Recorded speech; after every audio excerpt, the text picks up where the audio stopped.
ನಮಸ್ಕಾರ. ಈಗಾಗಲೇ ನೀವು ನೋಡ್ತಾ ಇದ್ದೀರಾ ಟ್ರೂ ಮೀಡಿಯಾ ಕನ್ನಡ. ನಾನು ಶಕೀಲ್ ಅಹಮದ್ ಉದಿಗೆರೆ. ನಮ್ಮ ಹರಿಹರದಲ್ಲಿ ಕರ್ನಾಟಕ ರಕ್ಷಣಾ ವೇದಿಕೆ ಪ್ರವೀಣ್ ಶೆಟ್ಟಿ ಬಣದವರು ಒಂದು ವಿಭಿನ್ನ ಪ್ರತಿಭಟನೆಯನ್ನ ಮಾಡಿ ಮನವಿಯನ್ನ ಹರಿಹರ ನಗರಸಭೆಗೆ ಸಲ್ಲಿಕೆಯನ್ನ ಮಾಡಿದ್ದಾರೆ.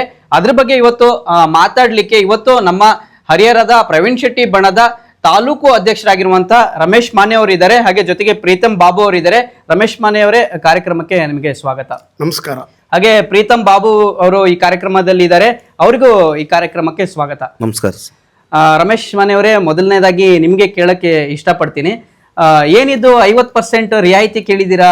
ಬಟ್ಟೆ ಅಂಗಡಿಯಲ್ಲಿ 50% ರಿಯಾಯಿತಿ, 20% ರಿಯಾಯಿತಿ ಅನ್ನೋದು ನಾವು ನೋಡಿದ್ದೀವಿ. ಇಲ್ಲ ಯಾವುದೋ ಒಂದು ಚಪ್ಪಲಿ ಅಂಗಡಿಯಲ್ಲಿ ಆಗಿರ್ಬೋದು, ಬೇರೆ ಬೇರೆ ಅಂಗಡಿಗಳಲ್ಲಾಗಿರ್ಬೋದು, ಈ ರಿಯಾಯಿತಿ ದರ ಅನ್ನೋದು ಫೇಮಸ್. ನೀವೇನು ನಗರಸಭೆಗೆ 50% ರಿಯಾಯಿತಿ ದರ ಅಂತ ಕೇಳಿದ್ದೀರಾ? ನಮಸ್ಕಾರ. ಹರಿಹರದಲ್ಲಿ ನಗರಸಭೆ ಮತ್ತು ಪುರಸಭೆಯಿಂದ ನಗರಸಭೆ ಬಂತು. ಯಾಕೆ ನಾವು ರಿಯಾಯಿತಿ ಕೇಳ್ತಿದ್ದೀವಿ ಅಂದರೆ, ಇಡೀ ಇದು ರಾಜ್ಯಕ್ಕೆ ಸಂಬಂಧಪಟ್ಟಿದ ವಿಚಾರ. ಇದು ಕರ್ನಾಟಕ ರಾಜ್ಯಕ್ಕೆ ಪೌರಾಯುಕ್ತರು ಕೂಡ ಗಮನ ಹರಿಸ್ಬೇಕು. ನಾವು ಇಲ್ಲಿ ಕೋಟ್ಯಾಂತರ ರೂಪಾಯಿಯನ್ನು ಟ್ಯಾಕ್ಸ್ ಕಟ್ತೀವಿ. ಕೋಟಿಗಟ್ಟಲೆ ಟ್ಯಾಕ್ಸ್ ಕಟ್ಟಿದರೆ ಅಂಗಡಿ ಟ್ಯಾಕ್ಸ್ ಕಟ್ತೇವೆ, ಮನೆ ಟ್ಯಾಕ್ಸ್ ಕಟ್ತೇವೆ, ನೀರಿನ ಟ್ಯಾಕ್ಸ್ ಕಟ್ತೇವೆ, ಹಲವಾರು ಮತ್ತು ಪುಡ್ಬತ್ತ ವ್ಯಾಪಾರಿಗಳಿಗೂ ಕೂಡ ನಾವು ಟ್ಯಾಕ್ಸ್ ಕಟ್ತೀವಿ. ಆ ಹಣ ಎಲ್ಲಿಗೆ ಹೋಗುತ್ತೆ, ಎದಕ್ಕೆ ಬಳಕೆ ಆಗುತ್ತೆ, ಅದು ಎದಕ್ಕೆ ನೀವು ಯೂಸ್ ಮಾಡ್ತಿದ್ದೀರ ಅನ್ನೋ ನಮಗೆ ಸ್ಪಷ್ಟೀಕರಣ ಒಳಗೆ ನಾವು ರಿಯಾಯಿತಿ ಕೇಳಿದ್ದೀವಿ. ನಮಗೆ ಮಾಹಿತಿ ಬೇಕು. ಹೌದು. ಪ್ರೀತಮ್ ಬಾಬು ಅವರೇ, ಏನಿದು 50% ದರ ಆಯಿತು? ಅಧ್ಯಕ್ಷ ಹೇಳಿದರು ನಾವು ಇಷ್ಟೆಲ್ಲ ಟ್ಯಾಕ್ಸ್ ಕಟ್ತೀವಿ, ಆದರೆ ಅದು ಆಯವ್ಯಯ ಅನ್ನೋದು ಇರುತ್ತೆ, ವರ್ಷಕ್ಕೊಂದ್ಸತಿ ಮಾಡ್ತಾರೆ. ಆಯ ಬರ್ತಿದೆ, ವ್ಯಯ ಆಗ್ತಿರೋದು ಎಲ್ಲಿ ಅನ್ನೋದು ಇವರೊಂದು ಉತ್ತರ ಕೇಳಿದ್ದಾರೆ ನಗರಸಭೆಗೆ. ಏನಿದು ಅನ್ನೋದು? ಏನಿಲ್ಲ ಶಕೀಲ್, ಒಂದು ಒಳ್ಳೆ ಕಾನ್ಸೆಪ್ಟ್ ಇದು. ಯಾಕಪ್ಪ ಅಂತಂದರೆ, ನಾವು ಜನರು ಇವತ್ತು ಟ್ಯಾಕ್ಸ್ ಕಟ್ತೀವಿ ನಾವೆಲ್ಲರೂ. ಅಂದರೆ ನಾವೆಲ್ಲರೂ ಏನು ಮಾಡ್ತೀವಿ, ಪ್ರತಿಯೊಂದರಲ್ಲೂ ಟ್ಯಾಕ್ಸ್ ಕಟ್ತೀವಿ. ಕಟ್ಟಡ ಬಾಡಿಗೆ ಇರ್ಬೋದು, ನೀರಿನ ಬಿಲ್, ಅಧ್ಯಕ್ಷ, ಎಲ್ಲ ರೀತಿ ನಾವು ಟ್ಯಾಕ್ಸನ್ನು ಕಟ್ತೀವಿ. ಆದರೆ ಆ ಟ್ಯಾಕ್ಸ್ ಕಟ್ಟಂಗೆ ಸರ್ವಿಸ್ ಬೇಕಲ್ಲ ನಮಗೆ. ಹೌದಾ? ಸರ್ವಿಸೇ ಇಲ್ಲ. ನಾವು ಸುಮ್ಮನೆ ಎಲ್ಲ ದುಡ್ಡು ಕಟ್ತಿದ್ದೀವಿ, ಬೇರೆ ರೀತಿ ಫೋಲ್ ಆಗ್ತಿದೆ. ಈಗ ನಾವು ಸರ್ಕಾರ ಅಂದರೆ ನಗರಸಭೆ ನಮ್ಮಿಂದ ದುಡ್ಡು ಪಡೆಯುತ್ತಂದರೆ ಅದು ಸೇವೆ ಕೊಡ್ಬೇಕು. ಅವರು ಆ ಸೇವೆನ ನೀಡ್ತಾ ಇಲ್ಲ. ಇದ್ರ ಜನರಿಗೆ ತುಂಬ ಸಮಸ್ಯೆ ಆಗ್ತಿದೆ. ಇವತ್ತು ನೀವು ನಗರದಲ್ಲೆಲ್ಲ ನೋಡ್ತಾ ಇದ್ದೀರಾ, ಹದಗೆಟ್ಟಂಥ ರಸ್ತೆಗಳಿರ್ಬೋದು, ಫುಟ್ಪಾತ್ ಸಮೇತ ಇಲ್ಲ, ಸಿಗ್ನಲ್ಗಳು, CC ಕ್ಯಾಮ್ರಾಗಳಿಲ್ಲ, ಬೇರೆ ಬೇರೆ ಸಮಸ್ಯೆಗಳು ಉದ್ಭವ ಇದೆ. ಹರಿಹರದಲ್ಲಿ ಸ್ವಚ್ಛತೆ ಸಮಿತಿನೂ ಇಲ್ಲ. ಯಾಕಂದ್ರೆ ನಾವು ಕಟ್ಟಂಥದ್ದೇ ನಗರಸಭೆ ಟ್ಯಾಕ್ಸ್ ಎದಕ್ಕೆ ಕಟ್ತೀವಪ್ಪ ಅಂತಂದರೆ ಜನರನ್ನು ಸುರಕ್ಷಿತವಾಗಿಲ್ಲ ಅಂತ ಕಟ್ಟಂಥದ್ದು ನಾವು. ಹಾಗಾಗಿ ಇದೇನು ಮಾಡ್ತಾ ಇಲ್ಲವಲ್ಲ, ಹಾಗಾಗಿ ಎಲ್ಲದ್ರಿಗೂ 50% ತಗೊಳ್ಳಿ. ಅದರಲ್ಲೂ ಮೇನಾಗಿ ಒಂದು ವರ್ಷ ಮುಂಚೆನೇ ಕಟ್ಸ್ಕೊಳ್ತಾರೆ ಅಡ್ವಾನ್ಸ್ ಅಲ್ಲಿ ನಮ್ಮ ಹತ್ರ. ಅದೇ ಅಲ್ಲಿ ಕೆಲಸಕ್ಕೆ ಹೋದ್ರೆ ಪರದಾಡ್ತೀವಿ ನಾವು. ಅಲ್ಲಿ ಯಾವುದೇ ರೀತಿ ನಗರಸಭೆ ಸಾರ್ವಜನಿಕರು ಇಡೀ ಶಾಪ್ ಆಗ್ತಿದ್ದಾರೆ. ಒಂದು ಖಾತಾ ಉದಾರ ಇರ್ಬೋದು, ಯಾವುದೇ ತಗೊಳ್ರಿ ಕೆಲಸ ಆಗ್ತಾ ಇಲ್ಲ ನಗರಸಭೆಯಲ್ಲಿ. ಹಾಗಾಗಿ ನಾವು ಸಹಜವಾಗಿ ನಾವು ಹೋರಾಟ ಕರೆಕ್ಟಾಗೇ ಮಾಡಿದ್ದೀವಿ. ಇದು ಮಾನ್ಯ ಪೌರಾಯುಕ್ತರ ಇರ್ಬೋದು, ಮಾನ್ಯ ಜಿಲ್ಲಾಧಿಕಾರಿ ಗಮನ ಇಟ್ಟಿದ್ದು ಏನು ಮಾಡ್ಕಪ್ಪ ಅಂದರೆ 50% ಟ್ಯಾಕ್ಸ್ ಕಟ್ಟಲಿ. ಅವ್ರು ಯಾವಾಗ ಸರಿಯಾದ ಸೇವೆ ಕೊಡ್ತಾರಲ್ಲ ನಮಗೆ, ಅವಾಗ ಫುಲ್ ಟ್ಯಾಕ್ಸ್ ಕಟ್ಟೋಣಂತೆ. ಪ್ರಮುಖವಾಗಿ ಹರಿಹರ ಅಭಿವೃದ್ಧಿಗೆ ಸಂಬಂಧಪಟ್ಟಂಗೆ ನೀವು ಕೇಳ್ತಾರಂಥ ಒಂದು ಏನು ಬೇಡಿಕೆ ಆಗಿರ್ಬೋದು. ಹರಿಹರದಲ್ಲಿ ಯಾಕೆ ಇಷ್ಟು ಹಿಂದುಳಿದಿದೆ ಹರಿಹರ? ರಸ್ತೆ ವ್ಯವಸ್ಥೆ ಆಗಿರ್ಬೋದು, ಚರಂಡಿ ವ್ಯವಸ್ಥೆ ಆಗಿರ್ಬೋದು, ಏನೇ ಆದರೂ ಕೂಡ ಕುಡಿಯೋ ನೀರಿನ ಪಕ್ಕದಲ್ಲೇ ತುಂಗಭದ್ರಾ ನದಿ ಹರಿತಾ ಇದೆ. ಕುಡಿಯೋ ನೀರಿನ ಸಮಸ್ಯೆ ಕೂಡ ಅವಾಗವಾಗ ಏಪ್ರಿಲ್ ಬಂತು ಅಂತಂದರೆ ಕುಡಿಯೋ ನೀರಿನ ವ್ಯವಸ್ಥೆ ಕೂಡ ಸರಿಯಾಗಿ ರೀತಿಯಲ್ಲಿ ಆಗ್ತಾ ಇಲ್ಲ ಅನ್ನೋದು. ನೋಡಿ, ನಾವು 2-3 ಬಾರಿ ನಾವು ಪ್ರತಿ ವರ್ಷ ಮನವಿ ಕೊಡ್ತಾ ಇದ್ದೀವಿ. ಪ್ರಕೃತಿವಾದ ನೀರಿಂದ ಹೇಳ್ತೀವಿ ನಾವು. ಹರಿಹರದಲ್ಲಿ ತುಂಗಭದ್ರಾ ನದಿ ಇದೆ. ಹರಿಹರದಲ್ಲಿ ಯಾವುದೋ ಚುನಾವಣೆ ಪ್ರತಿನಿಧಿಗಳು ಬಂದಾಗ ಫಸ್ಟ್ ಆಹ್ವಾನ ಇಟ್ಕೊಳ್ಳೋದೇ ಅದೇ ಅವರು. ನಾವು ಆಹ್ವಾನದಲ್ಲಿ ಮನವಿ ಕೊಡ್ತೀವಿ, ನಮಗೆ ದಯವಿಟ್ಟು ಕುಡಿಯ ನೀರಿನ ವ್ಯವಸ್ಥೆ ಮಾಡಿ.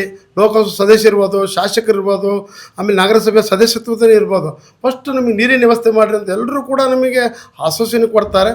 ಯಾರು ಕಾರ್ಯರೂಪಕ್ಕೆ ಬರ್ತಾ ಇರಲ್ಲ. ಈಗ ನೋಡಿ, 1.5 ವರ್ಷ ಆಯಿತು, 3.5 ವರ್ಷ ಆಯ್ತು. ಈಗ ಇದುವರೆಗೂ ಕೂಡ ಅದ್ರ ಬಗ್ಗೆ ಯಾವ ರಾಜಕಾರಣ ಧ್ವನಿ ಎತ್ತಲ್ಲ, ಯಾರು ಅಧಿಕಾರಿನೂ ಧ್ವನಿ ಎತ್ತಲ್ಲ. ಆ ಸಂದರ್ಭಕ್ಕೆ ತಕ್ಕ ಬರ್ತಾರೆ, ಅವ್ರ ಸಂದರ್ಭಕ್ಕೆ ತಕ್ಕ ಹೋಗ್ತಾರೆ. ಅದಕ್ಕೆ ಕರ್ನಾಟಕ ರಕ್ಷಣಾ ವೇದಿಕೆ ಯಾವಾಗಲೂ ಕೂಡ ನೊಂದ ಜೀವಿಗಳಿಗೆ ಧ್ವನಿ ಎತ್ತುವಂಥ ಕೆಲಸ ಕರ್ನಾಟಕ ರಕ್ಷಣಾ ವೇದಿಕೆ ಪ್ರವೀಣ್ ಶೆಟ್ಟಿ ಬಣದವ್ರು ಮಾಡ್ತೀವಿ. ಯಾಕಂದರೆ ಅವ್ರ ನಿತ್ಯ ಜೀವನದಲ್ಲಿ ನಾವು ಒಡನಾಟ ಇರ್ತೀವಿ. ಅವರು ನೀರಿಗಾಗಿ ಹೋರಾಟ ಮಾಡ್ತಿರೋದು, ಜನರು ಪರದಾಡ್ತಿರೋದು, ಮನೆ ಒಂದು ಟ್ಯಾಕ್ಸ್ ಕಟ್ಟಬೇಕಂದ್ರೆ ಟ್ಯಾಕ್ಸಿಗೆ ಮಾತ್ರ ಸುಲಭವಾಗಿ ತೊಗೊಂಡ್ಬಿಡ್ತಾರೆ. ಅದು ಕಾರ್ಯರೂಪ ಮಾಡ್ಬೇಕಂದ್ರೆ ಅವರಿಗೆ ಒಂದು ಖಾತೆ ಬೇಕು, 1.5 ವರ್ಷ ಬೇಕು. ಪಾವತಿ ಖಾತೆ ಅಂದರೆ ಸತ್ತು ಹೋದಂಥ ಖಾತೆಯನ್ನು ಮಾಡ್ಕೊಳ್ಳಿಕ್ಕೆ 1 ವರ್ಷ ಅಡ್ಡಾಡ್ತಿದ್ದ ಒಬ್ಬ ಮನುಷ್ಯ, 72 ವರ್ಷ ವೃದ್ಧ. ಇವತ್ತು ನಮ್ಮ ಕಣ್ಣಾರೆ ಸಾಕ್ಷಿ ಇದ್ದೀವಿ. ನಿನ್ನೆ ಕಮಿಷನರ್ ಕೂಡ ಭೇಟಿ ಮಾಡಿಸಿದ್ವಿ. ಈಗೂ ಕೂಡ ನಮ್ಮ SRA ಒಳಗಿದ್ದೀವಿ, ಅಲ್ಲಿದೆ ಅಂತೇಳಿ 1 ವರ್ಷ ಅಡ್ಡಾಡಿಸ್ತಾರೆ. ಹಾಗಾಗಿ ಎಲ್ಲದರಲ್ಲೂ ಕೂಡ ನಗರಸಭೆ ವಿಫಲವಾಗಿದೆ. ಯಾಕಂದರೆ ಕುಡಿಯೋ ನೀರಿಂದ ಹಿಡಿದು ಆಮೇಲೆ ಚರಂಡಿ, ರೋಡು, ಹಲವಾರು ಒಂದು ರೋಡಿಗೆ ನಾವು 2 ವರ್ಷ ಹೋರಾಟ ಮಾಡ್ಬೇಕು. ನಾವೇ ಸಂಘಟನೆ 2 ವರ್ಷ ಹೋರಾಟ ಮಾಡ್ಬೇಕಾದ್ರೆ ಮತ್ತು ಅವರಾಗಿ ಮಾಡ್ಬೇಕಾದ್ರೆ ಎಷ್ಟು ವರ್ಷ ಬೇಕು ನಮಗೆ? ಎಷ್ಟು ವರ್ಷ ಬೇಕಾಗುತ್ತೆ? ಹಂಗಾಗ್ಬಿಟ್ಟು ನಾವು ಕೊಟ್ಟಿರೋ ಟ್ಯಾಕ್ಸನ್ನು ರಿಯಾಯಿತಿ ಮಾಡಿ ನಿಮ್ಗೆ 50%. ನೀವು ರಿಯಾಯಿತಿ ಮಾಡಿದರೆ ನಿಮ್ಮ ದುಡ್ಡು ಕಮ್ಮಿ ಬರುತ್ತೆ, ನೀವು ಕೆಲಸ ಮಾಡಿದ್ರೆ ಅಷ್ಟರಲ್ಲಿ ಇದೆ. ನಮ್ಮ ಅಮೌಂಟು 100% ತೊಗೊಂಡ್ಬಿಟ್ಟು ನಮ್ಮ ಕಾರ್ಯ ಯಾವ ಕೆಲಸನೂ ಮಾಡಲ್ಲ ಅಂದರೆ ನಾವು ಹೆಂಗೆ ಯಾರಿಗೆ ಕೇಳೋಣ? ಮತ್ತೊಂದು, ಈ ಟ್ಯಾಕ್ಸ್ ಸಂಬಂಧಪಟ್ಟಂಥ ದುಡ್ಡು ಕ್ರೋಢೀಕರಣ ಆಗ್ತಾ ಇದೆ ಒಂದು. ಮತ್ತೊಂದು, ಸರ್ಕಾರದಿಂದ ಇವರು ಬಾಬುರೇ, ಸರ್ಕಾರದಿಂದ ಬರುವಂಥ ಅನುದಾನ ಏನಿದು, ಅದಕ್ಕೆ ಎಲ್ಲಿ ಖರ್ಚು ಮಾಡ್ತಿದ್ದಾರೆ, ಏನು ಖರ್ಚು ಮಾಡ್ತಿದ್ದಾರೆ ಇವರು ಅನ್ನೋದು. ಇದೇನಾಗ್ಬಿಟ್ಟಂದ್ರೆ ನಗರಸಭೆ ಅಧಿಕಾರಿಗಳೇನಪ್ಪ ಬೇಜವಾಬ್ದಾರಿತನ. ಇವತ್ತು ಸರ್ಕಾರ ಕೋಟ್ಯಾಂತರ ಹಣ ಬರುತ್ತೆ, ಹಿಂದೆಲ್ಲ ಹಣ ವಾಪಸ್ ಹೋಗಿದೆ. ಎಲ್ಲ ನೋಡಿದ್ವಿ ನಾವೆಲ್ಲ. ಏನು ಸುಮ್ಮನೆ ನಮ್ಮನೆಲ್ಲ ಕರೆದು ಆಯವ್ಯಯ ಬಜೆಟ್ ಮಣ್ಣೆ ಮಾಡಿಸ್ತಾರೆ, ಅದೆಲ್ಲ ಹೇಳ್ತಾರೆ, ಅದು ಯಾವ ಈಡೇರೋದಿಲ್ಲ. ನಾವು ಸುಮಾರು ಎಷ್ಟು ಬಾರಿ ಮನವಿ ಕೊಟ್ಟು ಅಂದರೆ, ಇವತ್ತು ಹರಿಹರ ಅಂತಕ್ಕಂಥದ್ದು ಒಂದು ಪುಣ್ಯಕ್ಷೇತ್ರ ಇದು. ಅಂದರೆ ಒಂದು ದಕ್ಷಿಣ ಕಾಶಿ ಅಂತ ಹೇಳ್ತಾರೆ. ಇವತ್ತು ಪ್ರಧಾನಮಂತ್ರಿ ನರೇಂದ್ರ ಮೋದಿ ಅವರೇ ಒಂದು ಹರಿಹರವನ್ನು ಐತಿಹಾಸಿಕ ಸ್ಥಳ ಅಂತ ಗುರ್ತು ಮಾಡಿದ್ದಾರೆ. ಅದು ಇಂಥ ಒಂದು ಜಾಗದಲ್ಲಿ ಇವತ್ತು ಏನಾಯ್ತಪ್ಪ ಅಂದ್ರೆ, ಪ್ರಮುಖ ದ್ವಾರಗಳಲ್ಲಿ ನೇಮ್ ಬೋರ್ಡ್ಗಳಿಲ್ಲ. ಹೌದು. ನೀರಿನ ಇನ್ನೊಂದು ಹೇಳ್ಬಿಡ್ತೀನಿ ನಿಮಗೆ. ಈಗ ನಾವು ನೀರಿಗೆ ಟ್ಯಾಕ್ಸ್ ಕಟ್ತೀವಿ, ಅಲ್ಲಿ ನಮ್ಮದೇ ಒಳ್ಳೆ ಇದೆ, ಮತ್ತೆ ಯಾಕೆ ಟ್ಯಾಕ್ಸ್ ಬಿಡಬೇಕು? ಹೆಂಗಿದೆ ಅಂದ್ರೆ, ಇವು ಸುಮಾರು ಇವತ್ತು ಇಲ್ಲಿಂದ ಭರಮಸಾಗರ ನೀರು ಒಯ್ದಿದ್ದಾರೆ. ಇಲ್ಲಿಂದ ಸುಮಾರು 30-40 ಕಿಲೋಮೀಟರ್ ನೀರು ಕೆರೆ ತುಂಬಿಸ್ತಾರೆ. ಅಂದ್ರೆ ಇಲ್ಲೇ ಹುಟ್ಟಿದಂತ ಇಲ್ಲೇ ನೀರು ಇರ್ತಕ್ಕಂಥ ಒಂದು ಚೆಕ್ ಡ್ಯಾಮ್ ನಿರ್ಮಾಣ ಮಾಡಿ ಏನ್ ಮಾಡ್ತಾರ ನಾವು ನೋಡ್ತಿದ್ವಿ. ಫೆಬ್ರವರಿ ಆದ ತಕ್ಷಣ ನೀರಿನ ಸಮಸ್ಯೆ ಸ್ಟಾರ್ಟ್ ಆಗ್ಬಿಡುತ್ತೆ. ಆಮೇಲೆ ಕೆಲವು ಸ್ಲಮ್ ಏರಿಯಾಗಳಿದೆ, ಅವರೆಲ್ಲ ನೀರಿನ ಬಿಲ್ ಕಟ್ಬೇಕು. ಅವರೆಲ್ಲ ಎಲ್ಲಿ ಕಟ್ತಾರ ಅವರೆಲ್ಲ? ನಮ್ಮ ನೀರಿಗೆ ನಾವೇ ಬಿಲ್ ಕಟ್ಬೇಕಾ? ಅದೇನಾಗಿದೆ ಅಂತ ನಾವು ಮೊನ್ನೆ ಪತ್ರಿಕೆಯಲ್ಲಿ ಹೇಳಿದ್ವಿ. ಅಂದ್ರೆ ನಾವು ಒಪ್ಪಂದ ದೋಸೆ ದುಡ್ಡು ಕೊಟ್ಟು ನಮ್ಮ ಖಾಲಿ ದೋಸೆ ಕೊಟ್ಟಂಗಿದೆ ನಗರಸಭೆ. ಹಾಗಾಗಿ ನೀರಿನ ಸಮಸ್ಯೆ ತುಂಬಾ ಇದೆ. ಈ ನಮ್ಮ ಶಾಸಕರಾಗಿರ್ಬೋದು, ಮಾನ್ಯ ಮಂತ್ರಿಗಳಾಗಿರ್ಬೋದು, ಇವರೆಲ್ಲರೂ ಸ್ವಲ್ಪ ಮನಗಂಡು ಮಾಡಿದ್ರೆ, ಈಗ ಶಾಸಕರೊಳ್ಳೆ ಕೆಲಸ ಮಾಡ್ತಾರಿಲ್ಲ ಅಂತ ಹೇಳ್ತಿಲ್ಲ, ಇಂಥವು ಮಾಡಿದ್ರೆ ಶಾಶ್ವತವಾಗಿರ್ತವೆ. ಶಾಶ್ವತ ಇದು ಕುಡಿಯೋ ನೀರು ಅಂತಕ್ಕಂಥ ಮನುಷ್ಯ ಏನಿಲ್ಲದ ಬದುಕಬಹುದು. ಅದೇ ಆಹಾರ ಅವಶ್ಯಕತೆ ಬೇಕೇ ಬೇಕು ಮನುಷ್ಯನಿಗೆ. ಹಾಗಾಗಿ ನೀರಿನ ಸಮಸ್ಯೆ ಮಾತ್ರ ಬಗೆಹರಿಸಲೇಬೇಕು. ಇದು ಈಗ ನಾವೆಲ್ಲ ಟ್ಯಾಕ್ಸ್ ಕಟ್ಟಲ ಸಂಬಳ ಎಲ್ಲ ಬರುತ್ತೆ. ಅಧಿಕಾರಿಗಳು ತಾವು ಮಾಡಕ್ಕಂತ ಕರ್ತವ್ಯನ ಇದು ಸರ್ಕಾರಿ ಕೆಲಸ, ದೇವರ ಕೆಲಸ ಅಂತ ಹೇಳ್ತಾರೆ. ಇಲ್ಲ, ಕೆಲವರು ಮಾಡ್ತಿದ್ದಾರೆ, ಅವ್ರ ಬಗ್ಗೆ ಏನು ಪ್ರಶ್ನೆ ಎತ್ತುತ್ತಾ ಇಲ್ಲ. ಯಾಕಂದ್ರೆ ನಗರಸಭೆಯಲ್ಲೂ ಕೂಡ ಕೆಲವರು ತುಂಬಾ ನಿಯತ್ತಾಗಿ ಕೆಲಸ ಮಾಡೋರು. ನಗರಸಭೆ ಅಂತಲ್ಲ, ಹರಿಹರದಲ್ಲಿ ಕೆಲವೊಂದು ಕಚೇರಿಗಳು ಸಂಬಂಧಪಟ್ಟ ಸಾರ್ವಜನಿಕರಿಗೆ ಸಂಬಂಧಿಸಿದಂತ ಅಧಿಕಾರಿಗಳು ತುಂಬಾ ಚೆನ್ನಾಗಿ ಕೆಲಸವನ್ನ ಮಾಡ್ತಾ ಇದ್ದಾರೆ. ಕೆಲವರು ಯಾಕೋ ಅಸಡ್ಡೆಯನ್ನ ತೋರಿಸ್ತಾ ಇದ್ದಾರೆ. ಅಂತರ ಬಗ್ಗೆ ನಾವು ಧ್ವನಿ ಎತ್ತಬೇಕಾಗಿದೆ. ನೀವು ಆಲ್ರೆಡಿ ಧ್ವನಿ ಎತ್ತಿದ್ದೀರಾ ಅನ್ನೋದು. ಪ್ರಮುಖವಾಗಿ ರಮೇಶ್ ಮನೆಯವರೇ, ಹರಿಹರದಲ್ಲಿ ಆಗ್ಬೇಕಾಗಿರೋದು ಏನು ಅನ್ನೋದು. ಈಗ ಹರಿಹರದಲ್ಲಿ ಮೂಲ ಏನಾಗಬೇಕಂದ್ರೆ, ಹೊಸಪೇಟೆ ರೋಡ್ ಇದೆಯಲ್ಲ, ಹೊಸಪೇಟೆ ರೋಡ್ನಲ್ಲಿ ಎಲ್ಲ ಅಧಿಕಾರಿಗಳು ಮುಖ್ಯ ರಸ್ತೆ ಅದು. ಹೌದು, ಹೈದರಾಬಾದ್ ಕರ್ನಾಟಕ ಮುಖ್ಯ. ಆಮೇಲೆ ತುಂಬಾ ಶಾಲಾ ಮಕ್ಕಳು ಓಡಾಡುವಂತ ಒಂದು ಇದು ರೋಡ್, ಇದು ಪ್ರಮುಖ. ಸುಮಾರು ಎಲ್ಲ ಶಾಲೆ ಮಕ್ಕಳು ಅಡ್ಡಾಡ್ತೇವೆ, ಎಲ್ಲರೂ ಮುಖ್ಯ ರಸ್ತೆ ಅದೇನೇ ಈಗ ಹರಿಹರಕ್ಕೆ. ಯಾಕಂದ್ರೆ ಸುಮಾರು ನಿತ್ಯ ಸಾವಿರಾರು ವೆಹಿಕಲ್ಸ್ ಅಡ್ಡಾಡ್ತೇವೆ. ಸೆಂಟ್ರ್ ಭಾಗ ಇರೋದ್ರಿಂದ ಎಲ್ಲ ಕಡೆ ಅಡ್ಡಾಡ್ತಾ ಇರೋದ್ರಿಂದ ಎಲ್ಲ ಅಧಿಕಾರಿಗಳು ಆ ತೆಗ್ಗು ಮುಚ್ಚಕ್ಕೆ ಆಗ್ತಾ ಇಲ್ಲ. ಹೌದು. ಆ ತೆಗ್ಗಿಗೆ ಕರ್ನಾಟಕ ರಕ್ಷಣಾ ವೇದಿಕೆ ಬಂದು ಮನವಿ ಕೊಡ್ತಾರೆ, ನೀವು ಪಾಲ್ಗೊಂಡಿರಪ್ಪ, ನಿಮ್ಮ ಹೋರಾಟ ಮಾಡಿ, ನಿಮ್ಮ ಆಗಿಲ್ಲ ಅಂದ್ರೆ ನಾವು ಬರ್ತೀವಿ ಅಂತ ಎಲ್ಲರೂ ಕೂಡ ನಮ್ಗೆ ಆಹ್ವಾನ ಮಾಡಿದ್ದಾರೆ. ನಾವು ಅದಕ್ಕೊಂದು ಹೋರಾಟ ಮಾಡ್ತೀವಿ. ಯಾಕಂದ್ರೆ ಅದು ರಸ್ತೆ ಬೇಕು. ಹೈದರಾಬಾದ್ ಕರ್ನಾಟಕಕ್ಕೂ ಮಧ್ಯ ಕರ್ನಾಟಕಕ್ಕೂ ಕೊಂಡಿ ಅದು ರಸ್ತೆ. ಯಾಕಂದ್ರೆ ಸುಮಾರು 2000 ಹತ್ತತ್ರ KSRTC ಬಸ್ ಆಗಿರ್ಬೋದು, ಆಮೇಲೆ ಬೇರೆ ವೆಹಿಕಲ್ ಓಡಾಡುವಂತ ಒಂದು ರಸ್ತೆ, ಪ್ರಮುಖವಾಗಿರುವಂತಹ ರಸ್ತೆ.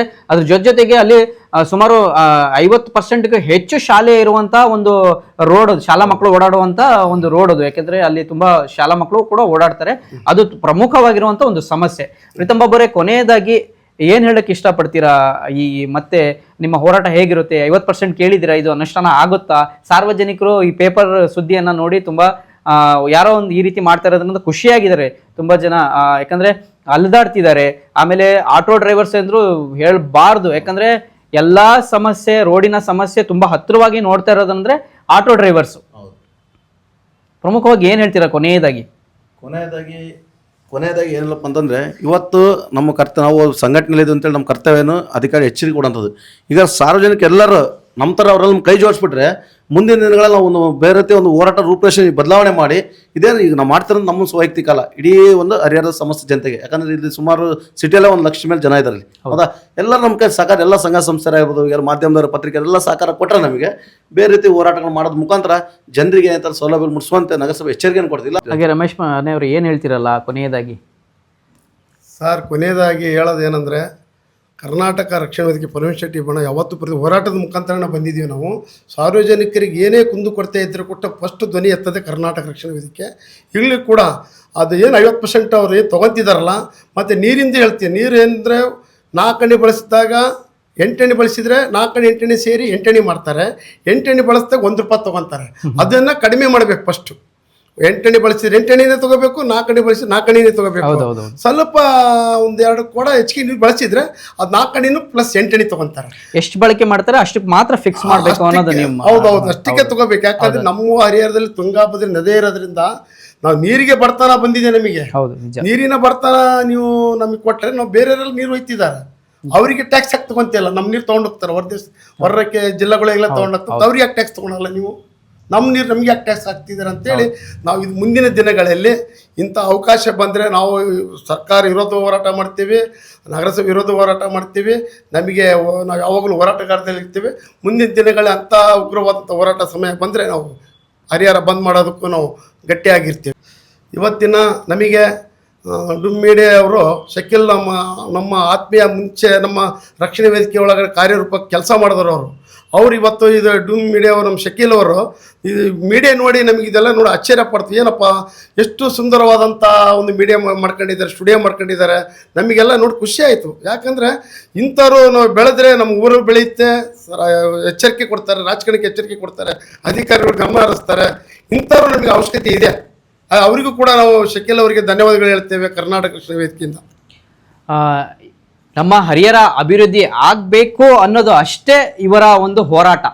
50% ರಿಯಾಯಿತಿ ಯಾಕೆ ಕೇಳ್ತಿದ್ದಾರೆ ಅಂತಂದರೆ, ನೀವು ಟ್ಯಾಕ್ಸ್ ತಗೊಳ್ತಿದ್ದೀರಾ, ಹಾಗಾಗಿ ಪೂರ್ಣ ಪ್ರಮಾಣದ ಟ್ಯಾಕ್ಸ್ ತಗೊಳ್ತಿದ್ದೀರಾ, ಹರಿಹರ ಅಭಿವೃದ್ಧಿ ಆಗ್ತಾ ಇಲ್ಲ ಅನ್ನೋದು ಅವರ ಒಂದು ಅಭಿಪ್ರಾಯ ಆಗಿರುತ್ತೆ. ಹೀಗಾಗಿ ಹರಿಹರ ಅಭಿವೃದ್ಧಿ ಮಾಡಲಿಕ್ಕೆ ನಗರಸಭೆಯಿಂದ ಏನೆಲ್ಲ ಕಾರ್ಯ ಹಮ್ಮಿಕೊಳ್ಬೇಕು ದಯಮಾಡಿ ಹಮ್ಮಿಕೊಳ್ರಿ ಅನ್ನೋದು ಈ ಕಾರ್ಯಕ್ರಮದ ಒಂದು ಮೂಲ ಉದ್ದೇಶ.